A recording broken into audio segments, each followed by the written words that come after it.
ಸರ್ಕಾರ ಅತಂತ್ರ ಆಗೋ ಥರದ ಲಕ್ಷಣಗಳು ಅತಂತ್ರ ಈಗೇನಾಗಲ್ಲ, ಅದಕ್ಕಿನ್ನೂ ಕಾಲ ಇದೆ. ಏಕೆಂದ್ರೆ ಅವರು ಬೇರೆ ಹೇಳ್ಬಿಟ್ಟವ್ರಿಗೆ ಯಾರಾದರೂ ನನ್ನನ್ನು ಮುಟ್ಟಿದ್ರೆ ಅದೇನು ಜನ ದಂಗೆ ಎದ್ಬಿಡ್ತಾರಂತಲ್ಲ. ದೇಶ ಲೂಟಿ ಆದರೂ ಪರವಾಗಿಲ್ಲ, ಏನು ಬೇಕಾದರೂ ಮಾಡಿ ನಿಮ್ಮನ್ನು ಆರಾಧಿಸ್ತಾರೆ ಅಲ್ವೇ. ಏನು ಮಾಡಿದ್ದೀರಿ ಅಂತೇಳಿ ಆರಾಧಿಸ್ತಾರೆ. ವಾಲ್ಮೀಕಿ ಹಗರಣದ 87 ಕೋಟಿ ದುಡ್ಡು ಲೂಟಿ ಹೊಡೆದಿದ್ದು ಇದಕ್ಕೆ ಆರಾಧಿಸ್ಬೇಕಾ? ನಿಮ್ಮನ್ನು ಮುಟ್ಬಾರ್ದ? ಈಗ ಇಲ್ಲಿ ಅದು ಎಂಥದ್ದು ಕೋವಿಡ್ದು ತನಿಖೆ ಇದೆಯಲ್ಲ, ನಿಮ್ಮ ಕೆಂಪಣ್ಣದ ಆಯೋಗದ ಇನ್ನೂ ಇಟ್ಕೊಂಡು ಪೂಜೆ ಮಾಡ್ತಾಯಿದ್ದೀರಾ? ಕೆಂಪಣ್ಣ ಆಯೋಗದ್ದು ವರದಿ ಕೊಟ್ಟು ಎಷ್ಟು ವರ್ಷ ಆಯಿತು? ಇನ್ನು ನಿಮ್ಮ ಸದನ ಸಮಿತಿ ಯಾವುದದು ನೈಸ್ದು, ನಿಮ್ಮ ಕಾನೂನು ಸಚಿವರು ಸದನ ಸಮಿತಿಯಲ್ಲಿ ರಿಪೋರ್ಟ್ ಕೊಟ್ಟರು, CBIಗೆ ಎನ್ಕ್ವೈರಿ ಕೊಡಿ, ಇದನ್ನು ಕೊಡಬೇಕಿದು, ಇಷ್ಟು ಹಣ ವಸೂಲಿ ಮಾಡಿ ಅಂತ ಹೇಳಿ ಕೊಟ್ಟು ಎಷ್ಟು ವರ್ಷವಾಯಿತು? ನೀವು ಈ ರಾಜ್ಯ ಉಳಿಸಾರಲ್ವೇ? ನೀವೊಬ್ಬರೇ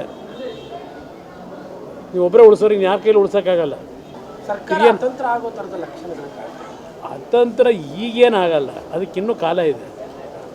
ಏಕೆಂದ್ರೆ ಅವರು ಬೇರೆ ಹೇಳ್ಬಿಟ್ಟವ್ರಿಗೆ ಯಾರಾದರೂ ನನ್ನನ್ನು ಮುಟ್ಟಿದ್ರೆ ಅದೇನು ಜನ ದಂಗೆ ಎದ್ಬಿಡ್ತಾರಂತಲ್ಲ. ದೇಶ ಲೂಟಿ ಆದರೂ ಪರವಾಗಿಲ್ಲ, ಏನು ಬೇಕಾದರೂ ಮಾಡಿ ನಿಮ್ಮನ್ನು ಆರಾಧಿಸ್ತಾರೆ ಅಲ್ವೇ. ಏನು ಮಾಡಿದ್ದೀರಿ ಅಂತೇಳಿ ಆರಾಧಿಸ್ತಾರೆ. ವಾಲ್ಮೀಕಿ ಹಗರಣದ 87 ಕೋಟಿ ದುಡ್ಡು ಲೂಟಿ ಹೊಡೆದಿದ್ದು ಇದಕ್ಕೆ ಆರಾಧಿಸ್ಬೇಕಾ? ನಿಮ್ಮನ್ನು ಮುಟ್ಬಾರ್ದ? ಈಗ ಇಲ್ಲಿ ಅದು ಎಂಥದ್ದು ಕೋವಿಡ್ದು ತನಿಖೆ ಇದೆಯಲ್ಲ, ನಿಮ್ಮ ಕೆಂಪಣ್ಣದ ಆಯೋಗದ ಇನ್ನೂ ಇಟ್ಕೊಂಡು ಪೂಜೆ ಮಾಡ್ತಾಯಿದ್ದೀರಾ? ಕೆಂಪಣ್ಣ ಆಯೋಗದ್ದು ವರದಿ ಕೊಟ್ಟು ಎಷ್ಟು ವರ್ಷ ಆಯಿತು?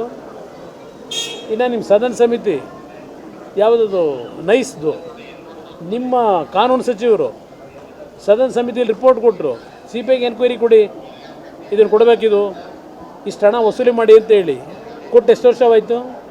ನೀವು ಈ ರಾಜ್ಯ ಉಳಿಸಾರಲ್ವೇ? ನೀವೊಬ್ಬರೇ ಉಳಿಸೋರಿಗೆ ಯಾರ ಕೈಲಿ ಉಳಿಸೋಕ್ಕಾಗಲ್ಲ.